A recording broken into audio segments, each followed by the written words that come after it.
Hi everybody and welcome to another episode of Historia Politica Publica. This is the second episode of the series about Peter Kropotkin. In the first episode I spoke about his history, also the book Mutual Aid, focusing on a kind of global context during the First World War, which was the time when he published his second edition.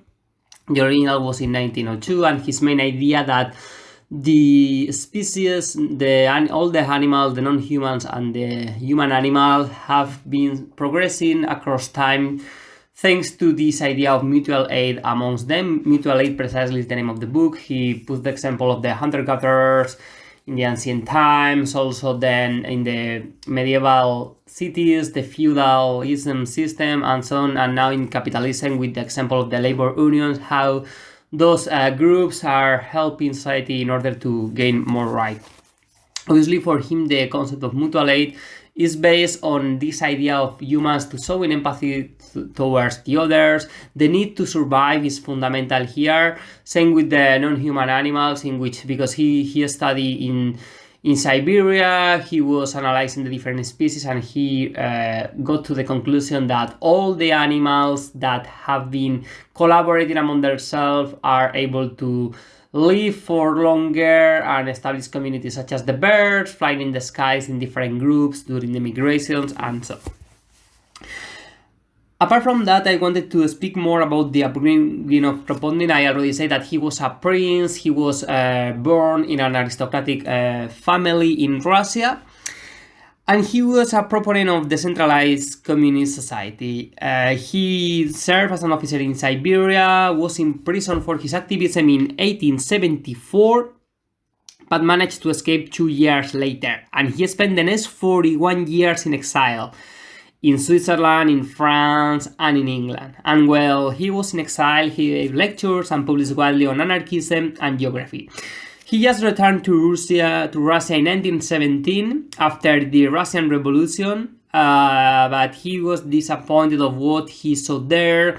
He was a more proponent of anarcho-communism, a kind of decentralized communist society free from central government and based on voluntary association of self-governing communities and worker-run enterprises. This will be followed also at the same time for Emma Goldman, Bonaventura Durruti, and other anarchists that will go across the years. This idea that how anarchism must free the individual from the yoke of society, of the enterprises, and so on. And just in doing so, in giving the individual the freedom to pursue their interests, to learn about science, humanities, to work in community, will help this person to grow as a person and also to help the community in the progress. Anarchism, in other words, gives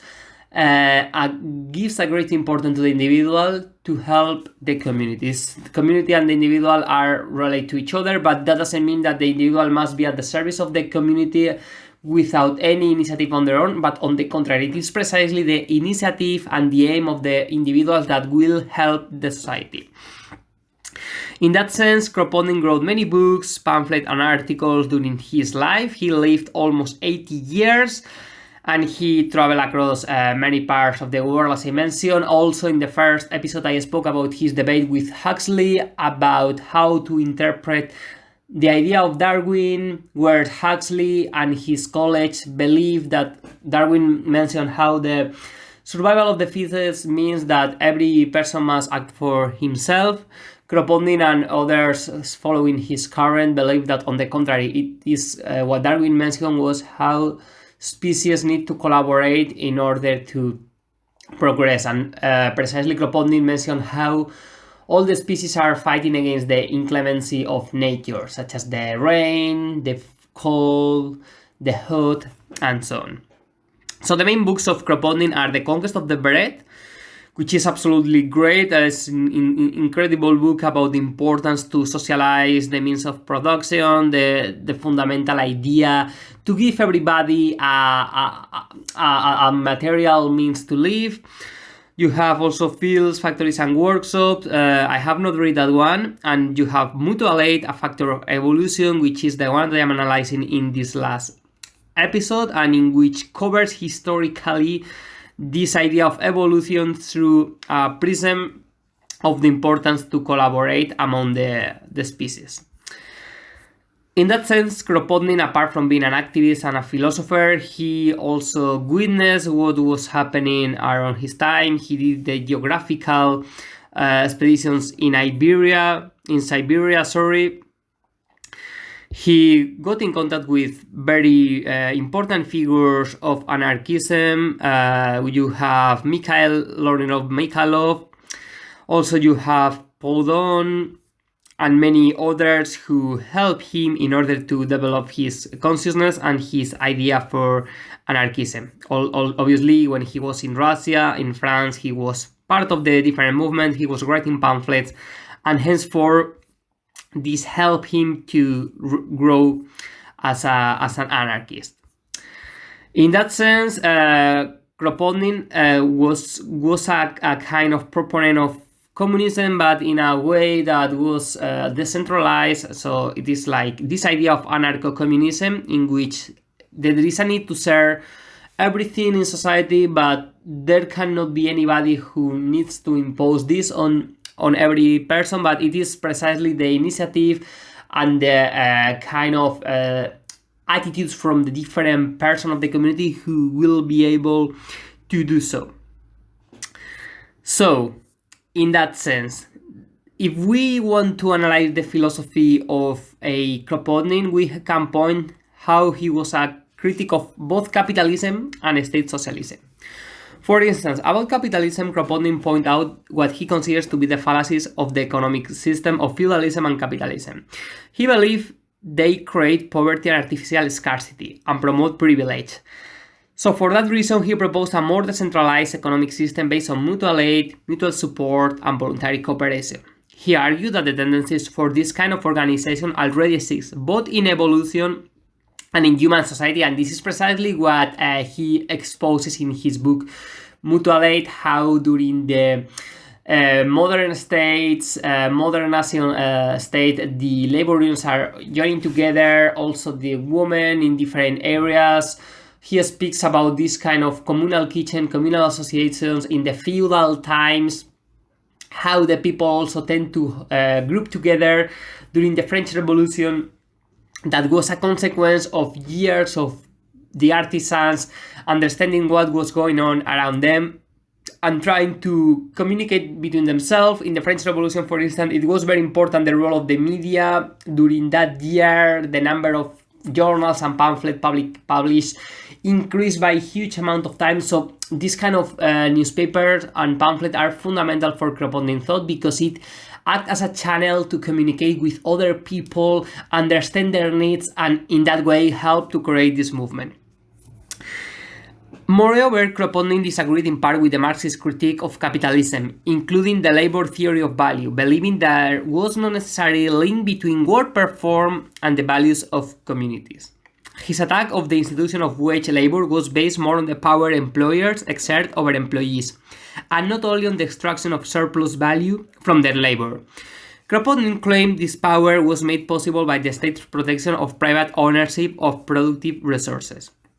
However, Kropotkin believed the possibility of surplus value was itself the problem, holding that a society would still be unjust if the workers of a particular industry kept their surplus to themselves, rather than, and this is fundamental for his thought, redistributing it for the common good.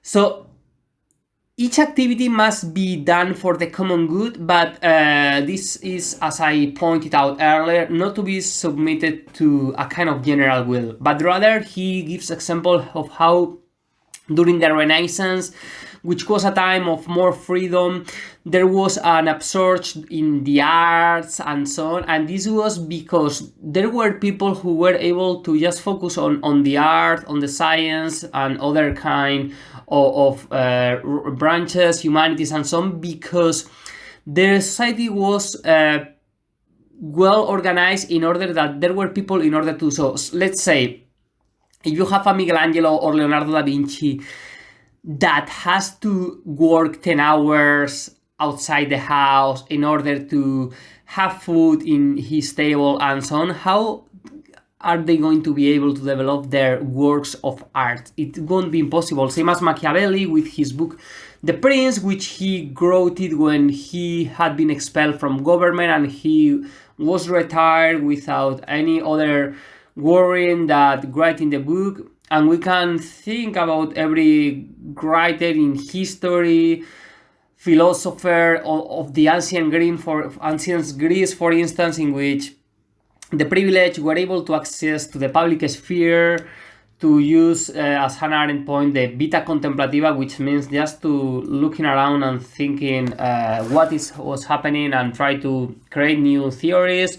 Also the engagement of them, it was just possible because it was based upon a slave system. So in that sense, Kropotkin, which a much more advanced society in which the redistribution of wealth is more possible than ever, and he was writing that in 20th century, there must be the possibility that humans there is no need to work 8, 9, 10 hours per day, but rather to do things that are obviously fundamental for the community, such as like grow food, take care of the forest, take care of the communities of the elderly people, and so on. These activities that are obviously important for the development of the humans. In that sense, the redistribution must be through a change of a structural system in capitalism. So apart from being a critic of capitalism and praising the idea of anarcho-communism, he also criticized the state socialism. And because he went to Russia in 1917, he was disappointed of what he saw there after the Bolshevik Revolution. Kropotkin believed that a communist society could be established only by a social revolution. And he described it as follows, quote, "The taking possession by the people of all social wealth, it is the abolition of all the forces which have so long hampered the development of humanity." However, end quote. However, he criticized forms of revolutionary methods, like those proposed by Marxism and Blanchism from Blanqui, the French revolutionary, that retained the use of state power, arguing that any central authority was incompatible with the dramatic change needed by social revolution. This is also echoed before by Bakunin, when he said that no matter how benevolent is the people who go to the state, no matter if they are unselfish, altruistic in their intentions and so on, eventually the state will corrupt even the most nicest person, creating, as literally Bakunin said in 1860s, a red bureaucracy, which is incidentally what happened in Russia. In that sense, Kropotkin believed that the mechanisms of the states were deeply rooted in maintaining the power of one class over another, and thus could not be used to emancipate the working class, because as long as the working class will reach the state, accordingly will become the leaders of the society, and henceforth will become the dominant class. Instead, Kropotkin insists that both private property and the state needed to be abolished together. There is a famous phrase by Pierre Proudhon, which is the father of modern anarchism, which I think in 1840s, he says that property is theft. And Kropotkin here is using a kind of similar language. Also, he did the next statement, Kropotkin, quote, "The economic change which will be resolved from the social revolution will be so immense and so profound, it must so change all the relations based today on property and exchange, that it's impossible for one or any individual to elaborate the different social reforms which must spring up in the society of the future. Any authority external to it will only be an obstacle, only a trammel on the organic labor which must be accomplished, and beside that a source of discord and hatred." Kropotkin, in that sense, believed that any post-revolutionary government would lack the local knowledge to organize a diverse population. Their vision of society would be limited by their own vindicative, self-serving, or narrow ideals. To ensure order, preserve authority, and organize production, the state will need to use violence and coercion to suppress further revolution and control workers. The workers will be reliant on the state bureaucracy to organize them, so they will never develop the initiative to self-organize as they needed. Then this will lead to the recreation of classes and oppressed workforce, and eventually to another revolution and never-ending process. Thus, Kropotkin wrote that maintaining the state would paralyze any true social revolution, making the idea of a revolutionary government a contradiction in terms. He mentioned how, quote, "We know that revolution and government are incompatible. One must destroy the other, no matter what name is given to government, whether dictator, royalty, or parliament. We know that what makes the strength and the truth of our party is contained in this fundamental formula. Nothing good or durable can be done except by the free initiative of the people, and every government tends to destroy it.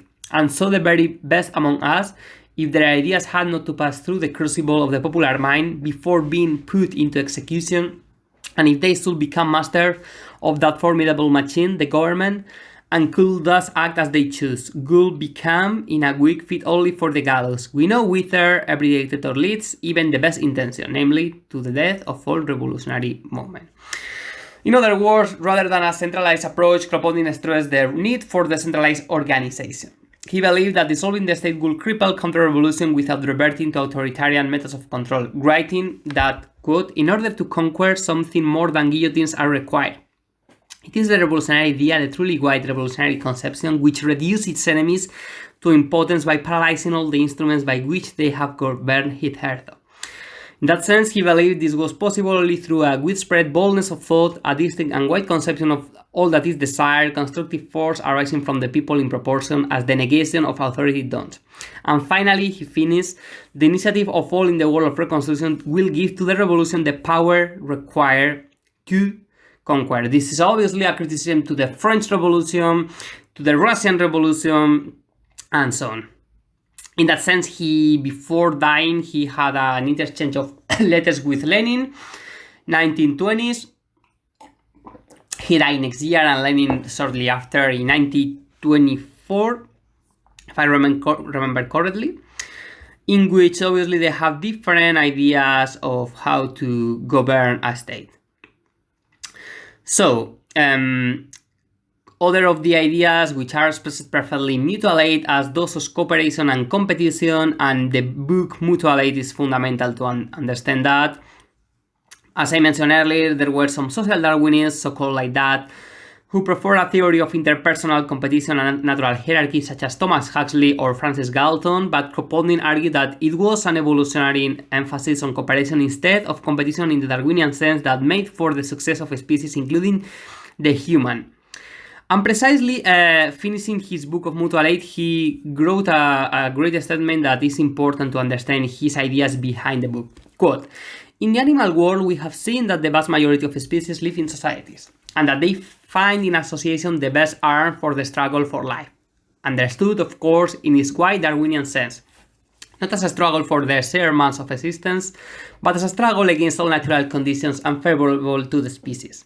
The animal species, in which individual struggle has been reduced to its narrowest limits and the practice of mutual aid has attained the greatest development, are invariably the most numerous, the most prosperous, and the most open to further progress. The mutual protection which is obtained, in this case, the possibility of attaining old age and of accumulating experience, the higher intellectual development, and the further growth of social habits secure the maintenance of the species, its extension, and its further progressive evolution.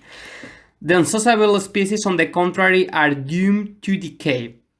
So, Kropotkin did not deny the presence of competitive urge in humans, but did not consider them the driving force of history.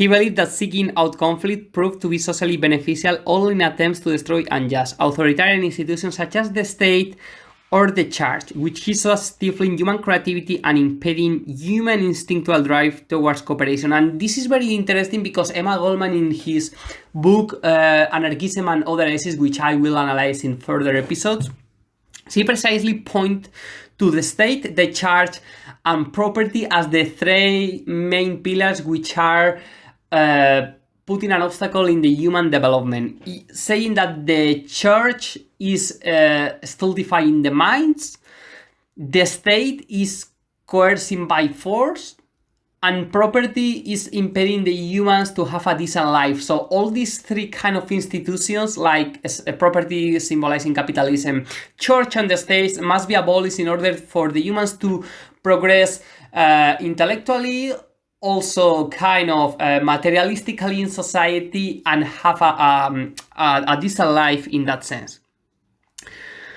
Kropotkin observations of cooperative tendencies in indigenous people like pre-feudal times, the feudal and those remaining in modern societies led him to conclude that not all human societies were based on competition as were those of industrialized Europe, and that many societies exhibit cooperation among individuals and groups as the norm. He also concluded that the most pre-industrial and pre-authoritarian societies actively defend against the accumulation of private property by equally redistributing. In that sense, that redistribution must be carried within the community of a person's possession when they died. And that was a part of gift economy. That was the idea of sharing all the resources in that sense. So, finishing with this episode and about the kind of resume of the mutual aid idea, because I think it's getting a bit long. I will do another more just to focus on one of the episodes of the book, which I think is really great to understand this idea of a mutual aid in the modern society with the creation of the unions, and we can extrapolate some ideas for the current strikes that are happening across the world, and in the UK they are being massive in the last years. He does two comparisons in one of the last pages of his book. He says, for example, quote, "To attribute, therefore, the industrial progress of our century to the war of each against all, which it has been proclaimed, is to reason like the man who, knowing not the causes of the brain, attributes it to the victim he has immolated before his clay idol. For industrial progress, as for each other conquest over nature, mutual aid and close intercourse certainly are, as they have been, much more advantageous than mutual struggle." And this is interesting because in some of the books, in the book, he argues that people believe that it was the wars during the 30 years wars and so on that were fundamental for individual to progress. But he pointed that what would have happened if we did not have these wars? And he believed that society would have progressed better. And I mean, if we think in Europe, the societies with higher levels of education, of health service and so on, are countries from Scandinavia, which has been the countries that have been involved in less wars, like Sweden, like Finland, Norway, or Denmark. Obviously, Denmark and Norway were conquered by Hitler and so on, but Sweden and Finland were apart. Finland had a battle with the Soviet Union. But still, it's significant how these countries were out of NATO, because they have been always far away from the main issues in Europe. Switzerland, for example, is one of the most advanced countries. So it is clear, if we analyze the history of Europe, how these countries that have not been involved in many conflicts as others have been able to progress further, because they have been able to use those resources in education, in health service, in building infrastructure for the society and so on. And Kropotkin finishing saying that, especially in the domain of ethics, the dominating importance of the mutual aid principle appears in full. For him, quote, "that mutual aid is the real foundation for our ethical conception seems evident enough. But whatever the opinion as to the first origin of the mutual aid feeling or instinct may be, whether a biological or a supernatural cause is ascribed to it, we must trace its existence as far back as to the lowest stage of the animal world, as he studied earlier. And from this wage we can follow its uninterrupted evolution in opposition to a number of contrary agencies through all degrees of human development up to the present times. Even the new religions which were born from time to time," and this is very important that he points to this idea of how the religions were founded in ideas of mutual aid. He keeps talking. "Even the religions have only reaffirmed the same principle. They found their first supporters among the humble, in the lowest, downtrodden layers of societies, where the mutual aid principle is the necessary foundation of everyday life, and the new forms of union which were introduced in the early Buddhist and Christian communities, in the Moravian brotherhoods and so on, took the character of a return to the best aspect of mutual aid in early tribal life." If we think in Jesus Christ, in the Christianity, we think of Buddha and the Buddha and so on, we see how this idea of helping your neighbors, being in alliance with the nature and so on, helping the communities was the foundational basis of their thoughts. Obviously, we see how many of the religions were corrupting later on, but the main ideas were fundamental. It's like with Marxism, like the idea of Marx was common cooperation was not very different from anarchism, but the implementation in different parts of the world have been far from following the main ideas of the founding father. Kropotkin continues saying that, quote, each time, however, that an attempt to return to this old principle was made, its fundamental idea itself was widened. From the clan, it was extended to the stem, to the federation of stems, to the nation, and finally, in ideal at least, to the whole of mankind. It was also refined at the same time, in primitive Buddhism, in primitive Christianity, in the writings of some of the Muslim teachers, in the early movement of the Reform, and especially in the ethical and philosophical movement of the last century, and of our times. The total abandonment of the idea of revenge or of due reward, of good for good and evil for evil, is affirmed more and more vigorously. The higher conception of no revenge for wrongs and of freely giving more than one expects to receive from his neighbors is proclaimed as being the real principle of morality, a principle superior to mere equivalence, equity, or justice, and more conducive to happiness. End quote. In other words, for Kropotkin, is every person is appealed to be guided in his acts, not just by love, which it will be always personal, and as Hannah Arendt mentioned, every person has a different morality, but also the idea of that every person is very important with each person. And Hannah Arendt also points that idea that every time that a person born, this person have the power to change a different thing in society. So we cannot be grouped into a mass of people as a mere number or as a cog in the machine as in the capitalist system, but mentioning how each individual has the power to do incredible deeds in the societies, in the world, can change the mean. But I don't say that making a lot of investment, but also creating an idea of empathy among the people living surrounding, going to the school, and every way of influencing the other people around. So for that, the idea of the individual, as Kropotkin mentioned, this perception of his oneness, which is human being. In that sense, in the practice of mutual aid, Kropotkin says that, quote, we can retrace to the earliest beginning of evolution and find positive and undoubted origin of our ethical conception. And we can affirm that in the ethical progress of man, mutual support, not mutual struggle, had the leading part. And he finished saying that in its wide extension, even at the present time, we also see the best guarantee of a still loftier evolution of our race. He finished this book in 1902, wrote the preface in 1914, pointing to the war in Europe, how the conflict was originated by the greediness of the leaders of the countries, trying to expand their territories. Germany was jealous of France, of England, because they had a huge empire and they wanted colonies. So they started the war in Europe. England and France, which had been oppressing the colonies in the world, now believe that what Germany wanted to do first in the First World War and the Second World War was completely evil. And in that sense, is that idea how the leaders sent the troops to the different countries. In the First World War, the idea of nationalism was hugely reinforced, and precisely Kropotkin point that in one of the parts of the book, which I will talk in the next episode, the last one, because I will finish here, and for the third one I think I will try to make it shorter, but I will speak about modern mutual aid in the contemporary societies with the labor unions and so on.